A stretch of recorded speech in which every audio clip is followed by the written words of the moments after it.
Assalamualaikum warahmatullahi wabarakatuh. Kembali lagi di channel Nasihat Kehidupan Misteri. Pada video kali ini saya akan membahas tentang Tanah Jawa. Inilah negeri para nabi.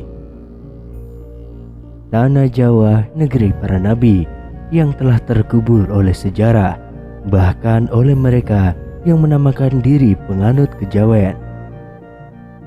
Dari hasil riset penelitian muda yang tergabung dalam tim studi sains Al-Quran, di mana mereka telah menyelenggarakan ekspedisi menjelajah negeri para nabi, dan mereka menemukan bahwa situs Nabi Daud dan Nabi Sulaiman ada di Jawa Tengah, sedangkan situs Nabi Nuh ada di Jawa Timur, di mana di daerah ini terdapat kembaran Gunung Ararat di Turki, yaitu gunung tempat berlabuhnya perahu Nabi Nuh.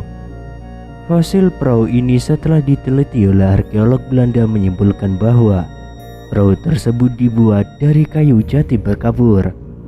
Kayu ini hanya ada di Jawa.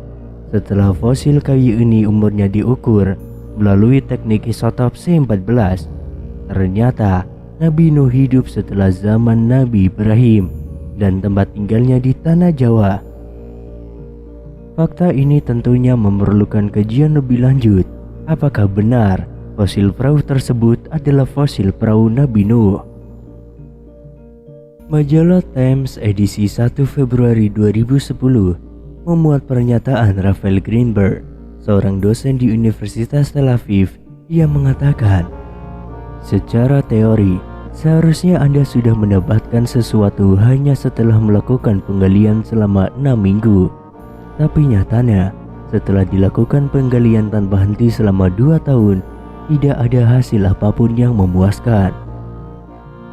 Times menyebutkan, dalam 4 tahun terakhir, berbagai organisasi Yahudi ekstrim sudah mengepung kota Yerusalem untuk melakukan penggalian bawah tanah di sekitar dan di bawah Masjid Al-Aqsa, termasuk organisasi Eliyat, yang juga fokus bekerja untuk mendirikan pemukiman imigran Yahudi di Yerusalem.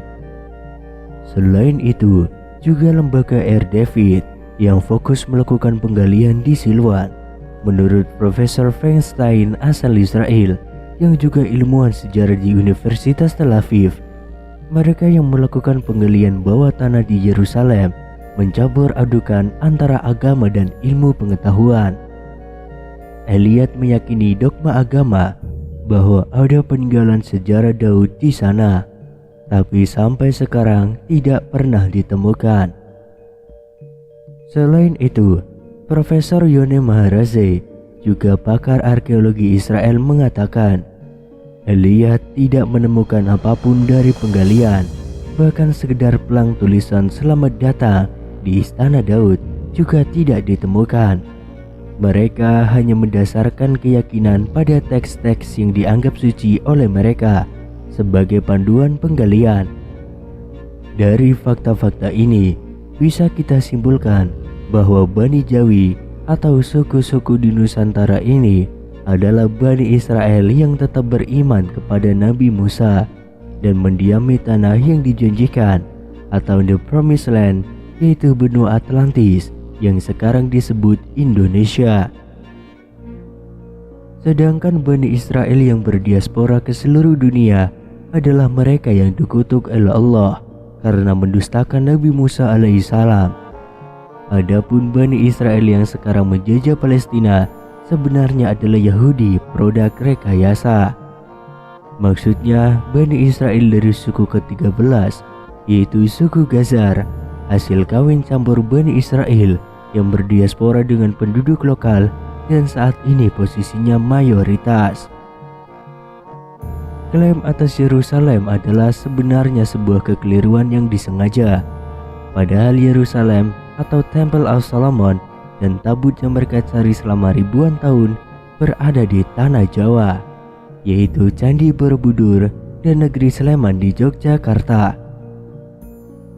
Dalam Al-Quran, tabut mempunyai arti kode rahasia kerajaan yang disimpan oleh Nabi Daud. Saat ini tabut tersebut sedang dibuka rahasianya melalui candi-candi yang dibangun sejak zaman Nabi Sulaiman, khususnya Candi Borobudur Perlu diingat, sebenarnya kata candi berasal dari kata sandi, yang artinya adalah kode rahasia.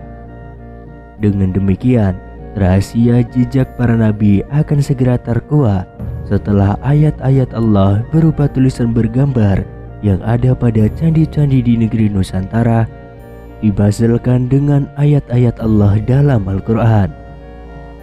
Sebagian besar umat Islam saat ini terkecoh oleh keyakinan bahwa Palestina adalah negeri yang diberkahi dan Yerusalem adalah kota suci Islam ketiga setelah Mekah dan Madinah. Hal ini karena umat Islam banyak terpengaruh oleh hadis-hadis Israiliyat, khususnya tentang Isra Mi'raj Nabi Muhammad SAW. Perlu ekstra hati-hati dalam mengutip hadis tentang Isra Mi'raj, karena sebagian besar hadis palsu dan dibuat oleh kaum munafik dari kalangan Bani Israel. Para ahli hadis menyebutnya sebagai hadis Israiliyat. Karena hadis-hadis inilah umat Islam di luar Palestina terseret dalam permusuhan dengan Israel dan menjadikan Yerusalem sebagai kota suci ketiga umat Islam. Padahal waktu Kanjeng Nabi Isra Mi'raj, apa yang disebut Masjidil Aqsa sebenarnya adalah gereja. Waktu itu Yerusalem masih dikuasai Roma. Kalau waktu itu dikatakan Nabi menjadi imam sholat berjamaah dengan para nabi, pertanyaannya sholat apakah gerangan? Sementara dalam hadis-hadis Israiliyat tersebut dikatakan Isra Mi'raj dalam rangka menjemput perintah sholat 5 waktu sebagai hasil transaksi antara Nabi dengan Allah, dengan Nabi Musa sebagai konsultannya. Pertanyaan berikutnya adalah, mengapa harus Nabi Musa yang menjadi rujukan Nabi Muhammad? Inilah kecerdasan Bani Israel yang telah berhasil menusuk jantung akidah umat Islam melalui hadis-hadis palsunya hingga umat Islam terpecah belah. Energi terkuras habis karena terseret dalam pusaran konflik Israel-Palestina, sementara Bani Israel karena ketekunannya telah berhasil menguasai dunia melalui infiltrasi ke segenap lini kehidupan. Saat ini fokus mereka adalah Indonesia, khususnya Tanah Jawa. Mengapa Tanah Jawa? Dalam Al-Quran dikatakan, ulama-ulama atau ilmuwan Bani Israel mengenal Al-Quran sebagaimana mereka mengenal anak-anaknya sendiri. Coba kita mengambil ibrah dari kemampuan Nabi Daud alaihissalam dalam teknologi peleburan besi dan manajemen pengelolaan gunung yang diwariskan di Tanah Jawa. Banyak meninggalkan bangunan-bangunan misteri, misal Candi Borobudur, piramida-piramida Mesir, dan piramida Aztec.